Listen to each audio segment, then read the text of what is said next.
akan saya lakukan ini yaitu dengan topik mengelola emosi, dimana nanti sebentar akan didengarkan masalah yang dia ceritakan. Jadi yang mengelola emosi ini dimana seseorang itu diajak untuk mengontrol emosinya dari kontrolan emosi yang tidak stabil, yang tidak bisa dikendalikan oleh dirinya sendiri. Kemudian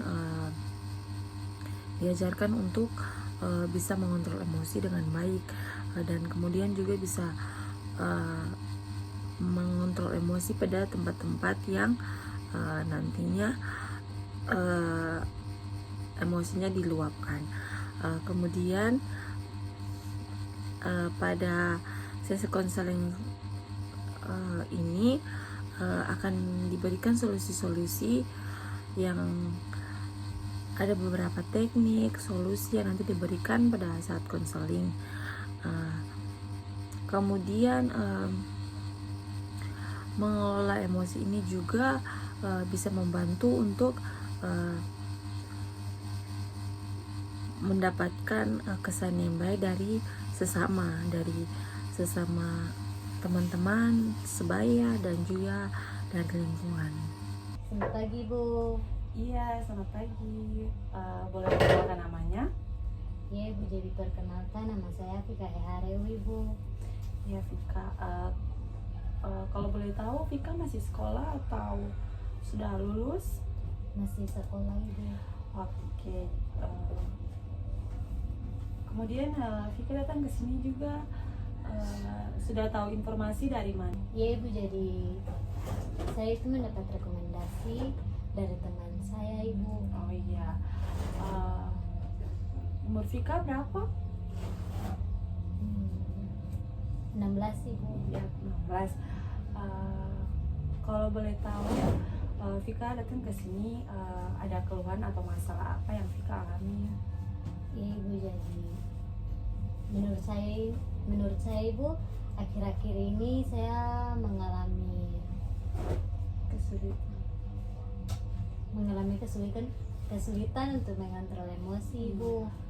Oh, jadi Vika susah untuk mengelola emosi Vika. Iya, Ibu. Oke, jadi di sini Ibu mempunyai asas-asas dalam proses konseling. Jadi ada asas kerahasiaan, keterbukaan, dan kesukarelaan.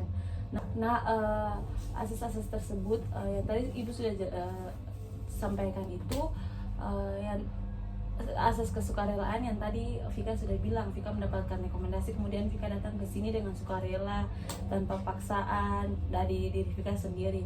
Kemudian asas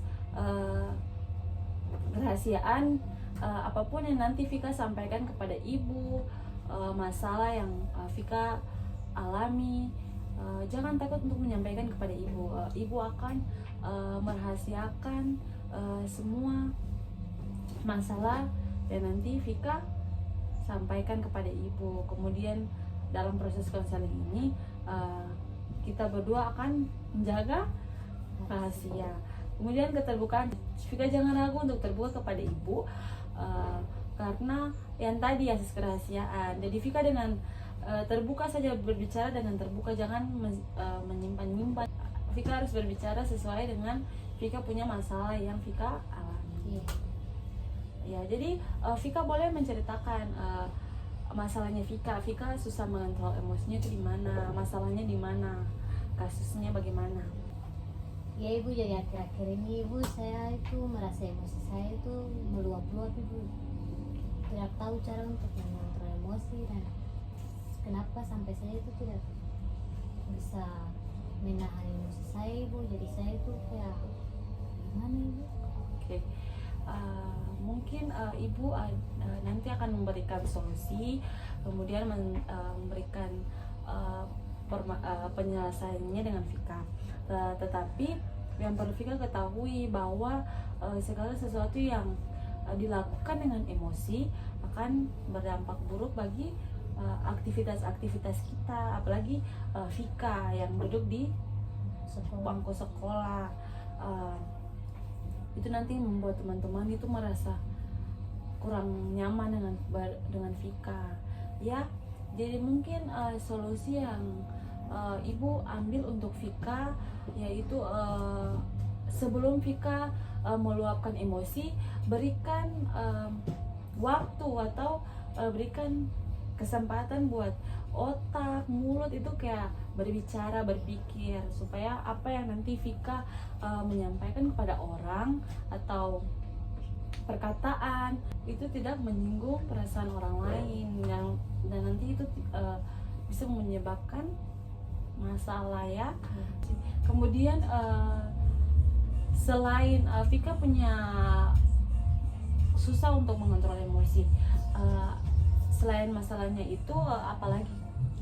Ya ibu, jadi menurut saya sih emosi saja ibu yang sering tidak bisa mengontrol ibu. Oke, nah itu kalau misalnya itu yang saja yang Vika punya masalah, solusi yang tadi ibu berikan kepada Vika, mohon Vika pertimbangkan secara baik-baik ya. Mungkin solusi itu saja yang mungkin bisa ibu sampaikan kepada Vika agar kedepannya nanti Vika bisa berpikir, Vika bisa melakukan sesuatu. Vika harus berpikir ya. Iya ibu. Oke, jadi pertemuan kita berakhir sampai di sini saja. Mungkin kalau nanti Vika besok hari akan ada lagi untuk mengalami masalah atau kesulitan, jangan ragu untuk menghubungi ibu kembali ya. Iya ibu. Oke. Iya, jadi ini adalah penjelasan setelah sesi konseling. Iya, jadi konseling yang tadi saya lakukan itu nama konselingnya itu Vika ya ibu. Jadi Vika ini mengalami kasusnya itu mengelola emosi. Jadi si Vika ini kurangnya kontrolan emosi atau dia itu akhir-akhir ini mengalami ketidaksadaran dalam mengontrol emosi. Jadi si Vika ini dia datang ke saya untuk mengkonsultasi apakah ada penyebab, ada faktor dari pengaruh mengelola emosi. Jadi si Vika ini datang dan menceritakan segala permasalahan yang dialaminya, yaitu mengelola emosi.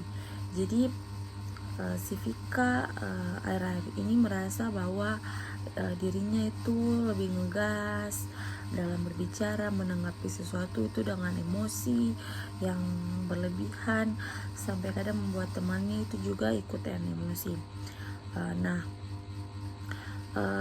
Ada beberapa solusi yang saya berikan kepada Vika ini, yaitu teknik-tekniknya itu teknik relaksasi dan beberapa teknik lainnya, yaitu Vika sebelum berbicara kepada teman atau menanggapi segala permasalahan, menanggapi segala perbincangan dari teman yang kadang membuat Vika merasa bahwa itu menyinggung, atau mungkin Vika merasa bahwa itu membuat Vika merasa tidak nyaman.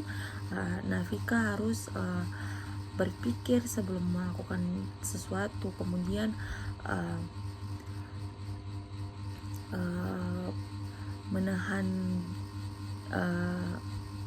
menahan diri untuk tidak meluapkan, kemudian menahan kontrol emosi dengan beberapa menit untuk menahan emosinya sebelum dia meluapkannya, agar pikiran dan ucapan itu tidak salah pada tempatnya. Kemudian Vika juga merasa bahwa ia agak senang untuk menerima solusi yang saya berikan, dan dia akan melakukannya nanti setelah aktivitas yang dia alami atau dia lakukan dengan kontrol emosi yang tidak stabil. Mungkin itu saja pada penjelasan akhir sesi konseling.